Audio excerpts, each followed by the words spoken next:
All right, welcome back to our channel. We are doing 6.5, which is called measured reasoning. It's practice understanding. So whenever you see this practice word, it means you're taking all the stuff that we've learned, we solidified, and now we're going to practice stuff. So we're going to apply all the learning that we've done. So if like today should be a day that you're like, oh, I know how to do this.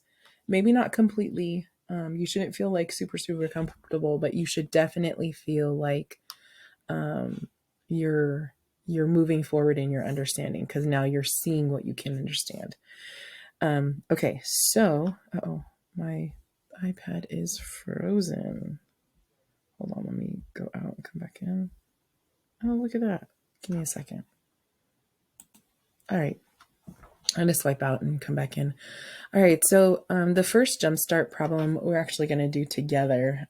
So for each of the polygons, pick one vertex and draw all possible diagonals of the polygon. So a diagonal is a segment that connects two vertices together that are not next to each other. So if I try starting from here, and I can't draw any diagonals because both of the other vertices, this one and this one, are next to it. So this one has 0 diagonals. Okay.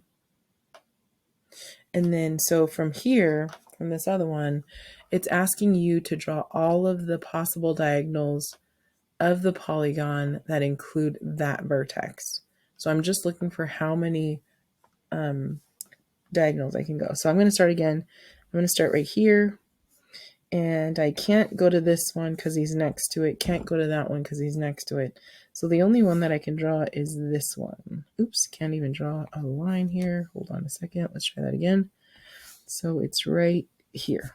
So that's one diagonal. Okay, so go ahead and finish the rest of them and then come back to me. So the big question that you want to ask yourself is, what conjecture might you make about the relationship between the number of diagonals drawn from a vertex and the number of sides of the polygon? So here we had 4 vertices, or four sides, right? And 1 diagonal. Here we had 0 diagonals and 3 sides. Here we had 5 sides, and then I don't know how many diagonals you found. And here we had 6 sides, and I don't know how many diagonals you found. So I'm going to find the diagonals really quick from one vertex. So I'm going to use this one, and I can go here, and that's it. So this one is 2 diagonals.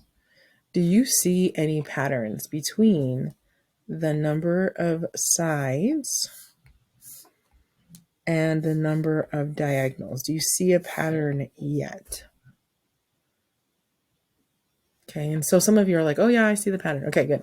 So check to see if that works with 6 sides, a hexagon. So I'm going to choose this side, this one here, and go here, here, and here. Oops, that wasn't so great. That second diagonal I would redo, but we're just counting, so it's okay.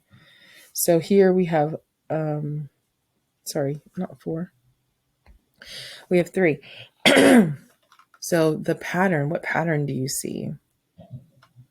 So the pattern that you kind of could see is that if I have an n-gon, which is an n-sided polygon, so polygon, oops, I'm not writing so neat here, polygon with n sides, right? I have n minus 3 diagonals. And so does that make sense to you? And to me, it does. Because if you're starting at this vertex, you're going to all the non-adjacent ones, which means this guy's out, this guy's out. That accounts for 2 of them, not 3 of them. Where's that third one that you're not counting? And you're like, oh, the original one that you chose. Exactly. So same thing goes here. We can't count this one. We can't count this one. We can't count this one. right? You can't count the two that are next to it and the one that you're coming from. That's the point. All right, let's continue. Actually, I'm going to pause that right there and then continue on.